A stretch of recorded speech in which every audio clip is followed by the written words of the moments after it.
What's up, everybody? Welcome into the Next Pats podcast. I'm Phil Perry. Another edition of Next Pats coming at you from Phoenix, Super Bowl LVII.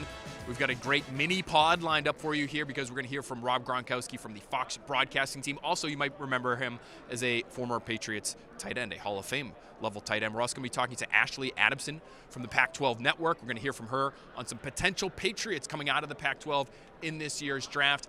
But plenty to get to with Gronk, including the Gronk v. Kelce debate. Who's had the better career? Let's hear from the man himself right now. What do you make of it, Rob, when people compare you and Travis? Because you guys played at similar times and you guys have both been so productive. What do you think of those comparisons? I think they're great. We both number 87 as well. I love Travis. I know Travis. He's a lot of fun. He's got a great personality. And he's always loose. That's what's so amazing about his game is that he's so loose. But the comparisons are great. I mean, he's doing such a great job. I have so much respect for him. So just to hear the comparisons all the time, of everything that's being said, I think it's great for the game of football. I think it's great for the position, the tight end position as well. And, it's a great category to be in. I would say he deserves it, to be up there with the debate. I mean, I would say I deserve it to be up in the debate. And we talked about it and we said, we don't know who's better, but we like to let everyone else decide and debate it. So, well, can you tell us now who's had the better career? He's been having a great career. I mean, it's very hard to debate that. I mean, it is a debate for sure.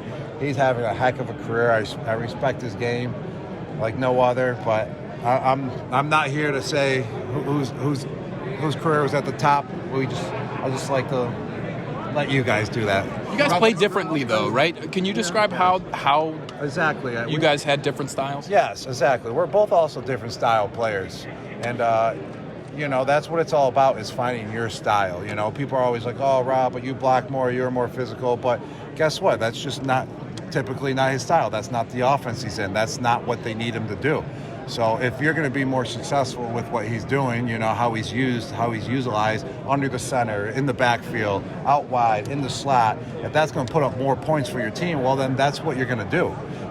For myself, in my scenario, if lining up on the ball, being able to run the ball, have some play action passes, I'm utilized totally different. If that's what's going to put the most points up for our offense, and that's what I'm going to be doing. So we got two totally different style games, and I would say that's what makes the debate so great, is that we're two totally different players, but at the same position. But we both putting up, a lot of points. All right, so Gronk, being a little bit diplomatic there, in my opinion, the most dominant tight end in the history of football. There, I said it. Even better than Travis Kelce. He mentioned it there. Different styles. One of the reasons Rob Gronkowski doesn't have, or won't have probably by the end of Kelce's career, all the numbers that Kelce has had. He got injured because he actually played tight end. Travis Kelce's a wide receiver for all intents and purposes. Okay, the second part of the conversation with Gronkowski I find really interesting because he has a lot of experience with Bill O'Brien, new Patriots offensive coordinator. He watched Mac Jones as an analyst closely this year. He's going to try to explain to us how Bill O'Brien will impact Mac Jones in year 3 and why year 3 is so important to the future of the relationship between the Patriots and Mac Jones. If it doesn't work out in year 3, is that it for the two sides? Should the Patriots be moving on? Rob Gronkowski with a bit of a hot take from the new analyst. Rob, you mentioned Bill O'Brien earlier and what he could do for the Patriots offense. What do you think he could do specifically for Mac Jones to get to where the team wants him to be in year 3? I just think that, just being around Billy O and just the situations that I saw him put his players in when I was around him when he was the offensive coordinator, I think that he's going to put Mac Jones in the best possible situation that he can be in week in and week out and throughout every single play. So you're not going to really see a play where you're just hitting your head like, what was that? I feel like Billy O does a great job utilizing his talent around him from the quarterback position all the way to the tight ends and to the wide receivers. What did you think of Mac Jones's year? And does it feel to you like his ceiling is sort of uncertain right now because of that?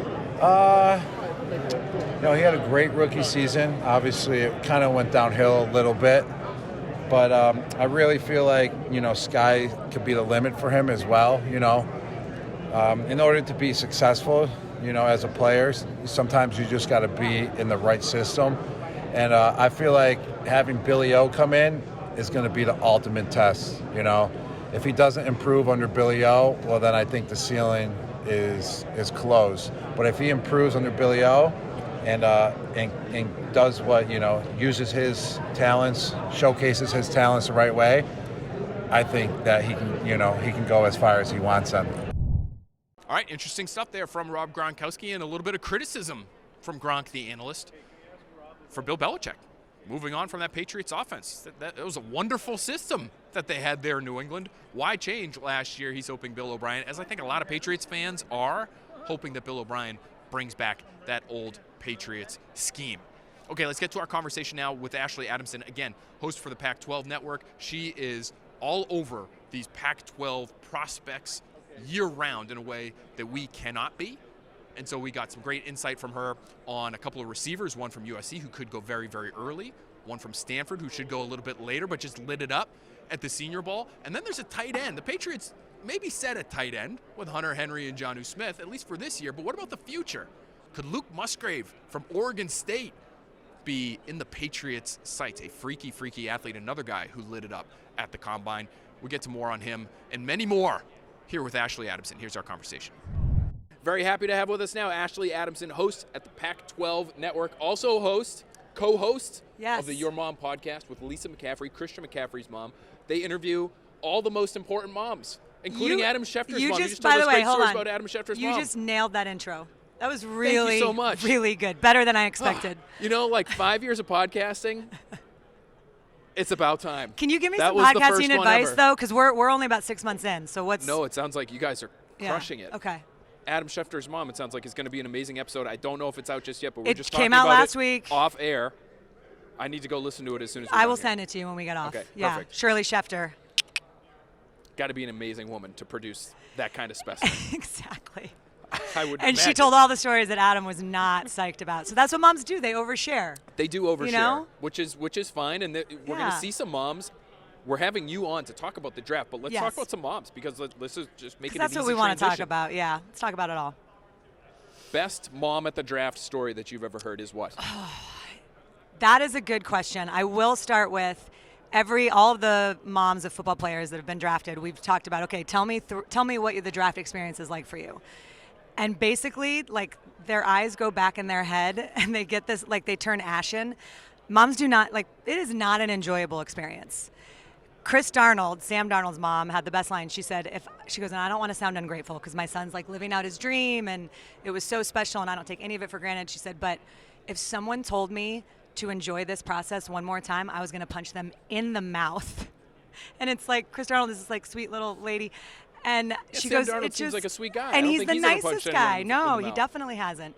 But she just said, and I don't want to sound ungrateful, but it's so stressful and everyone wants a piece. And people come out of the woodwork who haven't, talked to you in years and years and years. I also think it's really hard on the siblings. We talk about that dynamic a lot of you've got a superstar, athlete who all of a sudden, and in Sam Darnold's case, it came very quickly at USC, and all of a sudden he's projected as a #1 overall draft pick, and she talked about it. It was really hard for his sister who was away at the time. That's interesting to think about because your son is on the precipice of realizing his lifelong dream, and yet it's so stressful and there's so much anxiety that it's hard to actually enjoy that moment. Exactly. Maybe until it happens. Probably when it happens. And when it happens, it's this euphoria, relief, for right? sure. Yeah. Yep, exactly. And then it's just everything happens so quickly.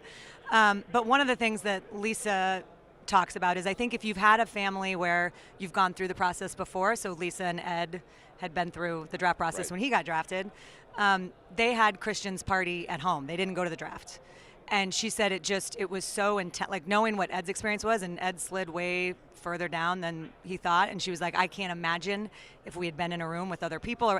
And she said, so when Christian got drafted, we just said, hey, you make the choice. But ultimately, it was so much better to be at home with our friends and family in a controlled environment, and you don't have people like you and me all over them trying to get sound bites and ticket. That's the other thing. Everybody wants tickets. Everybody wants, there's a lot. So families that haven't gone through it before, Chris Darnold said that they were trying to convince her at one point to go, Marsha Leaf also Ryan Leaf's mom has some amazing draft stories. She said it was like the best night of her life. So listen to imagine that. You'll have to listen to that they had a good episode time too. after that draft. They had a good time. Yes. But she said we'd never been through it before, and we were debating on whether or not we were going to go. And then some company came and said, I'll buy you a dress if you go. And she was like, and that was how we decided to go to the draft. So in any event, That's how I make all my important decisions. Are you going to buy me a dress? Is there a dress in it for me? If so, I'm in. See? I'll go anywhere. You would be a great draft mom. I can only hope to be someday. Is that the a first time draft someone's mom. told you that on Yes, this podcast? Yes. Yeah. But it sounds nice. It is, yeah. Okay, here's the question now. Which Pac-12 player will have the least anxious mom on draft day this year because he'll be the first off the board? He'll have the least amount of time to wait transition and let that there. stress build up. Thank you. You are very seasoned podcast host, I can tell. 5 years-ish. Maybe more than that. I think, well, first of all, no matter how high you go, and even when you think you might be number one, there's still a lot of stress. But to answer the question of who do I think is going to be first, I think Jordan Addison, the USC receiver who transferred from Pitt, the Biletnikoff winner from 2 years ago, he didn't have, when you look at the numbers, it's not like they completely jumped off the page this year. He was dealing with some injuries and was in and out, and they also have a lot of other weapons. But he's special. Like, he is, remember when he came, it was a huge deal. It was this kind of slow play thing. If there was maybe some rumors that he was going to come, and then all of a sudden he's here. And I think that when I watched him, I was like, oh, I get it. The body control, the movement, the speed. He's got the hands. He's got everything. So I think he's projected in most mock drafts as the top Pac-12 guy. Christian Gonzalez, the corner, is also right behind him. So, yeah, it's going to be interesting. I also feel, though, and you guys probably know this way closer than I do because you follow the draft way closer than I do, how much of what we actually think is going to happen ends up happening. I would love to know, like, from what is predicted to what actually happens. I think it depends year to year, right? There are some years where you know who the top, say, 8 guys will be. Okay. And then it gets crazy after that. And it usually gets crazy right around when the Patriots pick because the Patriots end up doing things that we don't anticipate, like taking a guard from UT Chattanooga with their first pick in the draft. That's why I love them. It's amazing. So when it keeps us on our toes, it's great. But I find Addison interesting because I think he could be available where the Patriots are picking this year. It's higher than usual for them at 14 overall. Do you think so they'll maybe stay there? He's there. I don't know. Bill Belichick likes to trade down. He's also traded up in the past too, so we got to give him credit there. But that's a position that they have a need at. And like, I should ask you, who would Addison compare to? Whether it's a former Pac-12 guy or anybody in the league that maybe pops to mind for you, because I kind of think they could use a broad spectrum of receivers. So it almost doesn't matter where he falls on that spectrum. I think they could be interested. That's a good question. I'm going to have to think about that for a second. Who would I He's comp not him N'Keal to? Harry, is he? Because that would make Patriots fans a little that didn't work out like Didn't I go thought it so was going great. to, because Same. the Brandon Ayuk came behind N'Keal Harry at ASU, and I think everyone thought that Ayuk was like this is going to come out wrong, but like maybe just like the little bit lesser version of N'Keal. N'Keal Harry light. N'Keal Harry light. That's the perfect way to say it. And I think we have seen that clearly hasn't panned out that way. I also feel like it's such a, I don't say crapshoot, but, and I kind of want to bring Lisa, because she just walked up over here, Lisa McCaffrey. She's the perfect one to talk about this. I feel like where you get drafted, it is everything. Like the organization that you end up in and the people that you're with and the coaches, and it is so different. And a lot of the guys at the very top are going to teams that are not in a great position, especially the very first few draft picks. So I think when you look at Christian, her son is a great example, and he loved his time with the Panthers and loved that organization and didn't want to leave. But you look at what happened when he went to the 49ers, and it was like this magical, his full potential was sort of unlocked. Mm-hmm. Everyone's complaining about the fact that he can never stay healthy, and here he just had an unbelievable run this season and brought a ton to that team. So much of it is about, where you end up, the organization, the coaches, the people around you. Do you have the right line? I mean, there's so many, and Sam Darnold is another good example of that. Like, I feel like in a different organization, would his career be on a different trajectory? There's another receiver I wanted to ask you about. He will go, I think, much later than somebody like Jordan Addison. But he just had a great week at the Senior Bowl after, I guess, experiencing a lot of injury at Stanford. Michael Wilson. Oh my gosh, we could do a whole show on Michael Wilson. Why? I will speak mostly to Michael Wilson as who he is as a human being. Like, he is genuinely one of the best, and I call him kids. He's not a kid. He's a grown man. But he is one of the best people that I have been able to connect with during my time at Pac-12 over the last 10 years. He is everything that you would imagine a Stanford man to be, and he is so good. He was he had some hardcore injuries that kept him out. When he was healthy, some of the catches that he would make and some of the just the routes that he would run, it was a thing of beauty. And I think the question is, and what I can't pretend to know is, how much do past injuries, do teams take that into account? Right. How do you factor that into the overall picture? Because his potential, if he's healthy, is unbelievable, and we saw it in flashes. But yeah, I saw him when Stanford played Cal at the very end of the year, and he was in such good spirits. And I asked Tanner McKee, who is I think going to be a quarterback who, interestingly enough, things didn't pan out at the end at Stanford like we all thought they were going to with him.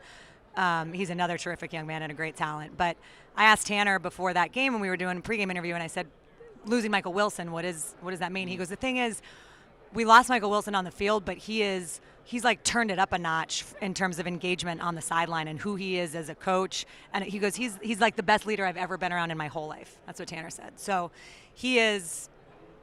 Michael Wilson is unbelievable. Well, the off-the-field stuff matters to the Patriots. They love good character guys. They're trying to maintain a culture there that Bill Belichick has built up over 20 years. And so if he's available and it's middle rounds or later rounds, he really performed as one of the 2 or 3 best receivers at the entire Senior Bowl, which is a week that the Patriots really value incredibly highly. Yeah, and I think that's also, those moments are what matter so much too, right? Like I was reading some stuff that Bill Belichick, that they were asking specifically to see a certain kind of running back, or they were they went there with a very specific sort of mind of what they wanted to check out and look at and what they're evaluating. Luke Musgrave also is another one, the tight end out of Oregon State, who was injured all year, so never, and everyone thought that Oregon State was going to be horrible after he got injured. They weren't, but he's one of those guys. Obviously, Bill Musgrave is his uncle. Everybody knows Billy Muss. But he's really good, and apparently and I can't claim to have watched all of it, but apparently totally took the Senior Bowl by storm. He ran one of the fastest, so they have these GPS trackers on all these players. He ran one of the fastest times of any offensive player. Which, if you just walked into this room and you saw him, you probably wouldn't have said that. He's 6'4", 255 pounds. Yeah. So this is maybe he's not a Rob Gronkowski-sized human being, but he's just below that, and he's running faster than the majority of the receivers that were at the Senior Bowl, who are among the best in the country in their position. And that'll turn some heads. Athleticism at the tight end position, really, it looks like, is what matters. Yeah. And if you can get, even if you've dealt with injury, Rob Gronkowski missed a ton of time injured at Arizona and ends up being, one of the in greatest. my opinion, the greatest ever. I agree. I agree. So that's a name that we should keep an eye on for sure. Even though the Patriots are loaded up, they've got Hunter Henry and Jonnu Smith at the tight end. If you could get an athletic specimen like that, like Musgrave, you might have to get him in the first round. I think if he runs really well at the combine, he might end up being a first-round pick. Yeah, that's what they were saying, that he moved up and could be a first-rounder, which is amazing. I don't know if Bill Belichick would go there maybe that early, but again, somebody that we should be keeping an eye on. I did want to ask you about one other Stanford player, the cornerback. Caillou Blue Kelly. Best name in the draft. Caillou Blue Kelly. Yes. He's terrific too. And what kind of corner would you say he is? For people that might not be familiar with the defense that Stanford plays, with the Patriots love guys who can play man-to-man. Jack Jones, from Arizona State, great man-to-man, aggressive, in-your-face kind of cornerback, even though he's not the biggest guy in the world. So Dwayne Aquina is the cornerbacks coach, the DB's coach at Stanford, and he's one of the, well, I guess I should say he was until the new regime just came in under David Shaw. But he is one of the best coaches in that position, and he's done it a long time and coached some of the best. When he would talk about Kelly, he would say he's just one of those guys that sees it, can kind of just understand and see and evaluate. He has the genes, he has the athleticism, he has the speed. And I think for him, I guess I would probably say, he can. Stanford changed their defense because things were going sideways, and they ran a few different looks. But he's a cover corner. He is a good, solid. I think the thing that people really like about him is, again, kind of the vision that he has and the way that he approaches the game. And Dwayne Aquina always said he was one of the hardest workers, film rat, that type of guy. So it sounds like a Patriot too. The way you're describing him sort of sounded like the way Devin McCourty was described when he was leaving Rutgers, and he didn't stay at corner. Yeah. But what Bill Belichick loved about Devin was how he saw the game. So, and how he saw offenses, but also how he saw defense. And he could explain not only his position, but what they were doing at safety, and what the slot corner was doing, and how it impacted him. And when you get to that level and understanding, we're not just putting these concepts, and I'm not doing these coverages because my coach is telling me to. I'm understanding what the offense is thinking, and that allows. I mean, it's like a whole chess match where you're one step ahead of, whoever is pulling all the strings. I also would say Clark Phillips at Utah, another corner who is phenomenal, and I think somebody that is, again, if he walked into the room right now and stood next to you, like he may not jump out, but he's I don't know, he's probably, I don't know exactly how tall he is, but he's not that tall. He plays so big, and his speed and his ability to, I mean, he impacts the quarterback, and I've talked to other Pac-12 quarterbacks about this. He's in their head, like he's in their mind. He had 3 picks in one game. Like he's a ball hawk. What's in the water there at Utah? Because they've got some great athletes. Dalton Kincaid, I saw our buddy Daniel Jeremiah, who's been on the podcast with us before, has him in his top 10 of his top 50 players that he's ranked before the draft, and that will move over the course of time. But that's a player that I don't think a lot of people, especially in our area, you went to BC, went to BU, you're very familiar with the New England area, not the biggest college football region. Mm-hmm. So people are, Dalton Kincaid, tight end from Utah, who is that? But he's like unbelievable. He's a great player as well. And Brant Keithy, there's 2 tight ends. It's Utah, what Kyle Whittingham has done, and he's built it. I mean, they joined the Pac-12, 12 years ago? And what he has started with and what he has turned into, they've now back-to-back Pac-12 defending champs, churning out NFL talent every single year. It's unbelievable to see. Can I ask you one last thing? Because we just have learned that Adrian Clem is coming from Oregon to the Patriots. The Patriots being the Patriots, they're not going to be too loose with what specific title he will have just yet. They don't love doing the whole title thing, if you've been paying attention at home. But he's going to be coaching the offensive line. That's his background, obviously. What can you tell us about how he did his job at Oregon, and just maybe that Oregon offense, and specifically the offensive line? It sounds like they were considered one of the best in the country based on sacks allowed and some other statistics. The Oregon offensive line is unbelievable, and that started with Mario Cristobal, who was an offensive lineman, and that was his position. He came up as an O-line coach, and so when Dan Lanning came in, a lot of that was in place. But Adrian, and I never got to know him personally, but when you watched Oregon play this year and the way that Bo Nix was able to develop and the way that Kenny Dillingham called that offense, it all worked because of the O-line. And we can give Bo Nix a ton of credit, and he deserves it. You can give all of those guys, but the offensive line and up front was where it all started. Everybody, it's like, if you know 1A about football, that is where it's true. That is where it is. Right? Yeah. And we talk about all the other positions a lot, and of course, because those are the sexier ones, but it is up front. And they've got, Alex Forsythe was one of my all-time favorite players that I've ever covered in the Pac-12, and he's the real deal. They've got Ryan Walker, it could go up and down the list. They've got a lot of talent there. And I think it's a matter of experience, and these guys have played a lot of snaps together, so that was a huge part of it. But yeah, I'm sure Dan Lanning's not thrilled about the timing of losing his associate offensive head coach and O-line coach and run game coordinator. But it's a great get for the Patriots, and it speaks to the talent, and what he's able to bring. He obviously was in the NFL the year before, so. Does Adrian have an issue with the timing in terms of how he's taking his jobs these last couple of years? Because it seems like it didn't go great when he left Pittsburgh. And now it sounds like he may have left some people disappointed at Oregon based on the timing of the timing that is whole tough. thing. The timing is tough, and here's the other thing too: the signing day just passed. Like, you've got all these kids that came committed to you. It's tricky. College is insane right now. There's part of me that feels like going back and covering the NFL is. There's a lot of people that are doing that because it's with NIL, the transfer portal, all the stuff going on. It's like the Wild West. So it's a crazy world. It is a crazy world. But we were happy to have you in this crazy world, on this crazy podcast, the Next Pats podcast. Ashley Adamson, Pac12 Network, your mom's podcast. Yes. With Lisa McCaffrey. Mm-hmm. Rate, comment, subscribe, download. Do it all for our podcast first if you haven't done it yet, but then go do it for Ashley's podcast. We got to have you on so you can just be we need like a hype man. A hype man? We have no idea how to promote ourselves. So I could do that. I'm going to take that audio clip. Can you send me that audio clip? And I'm just going to roll it in like a pre-roll to all of our episodes. I could just stand in the background. You could be our voiceover guy. My head around. Yes. Perfect. All right. There you have it. I I quit.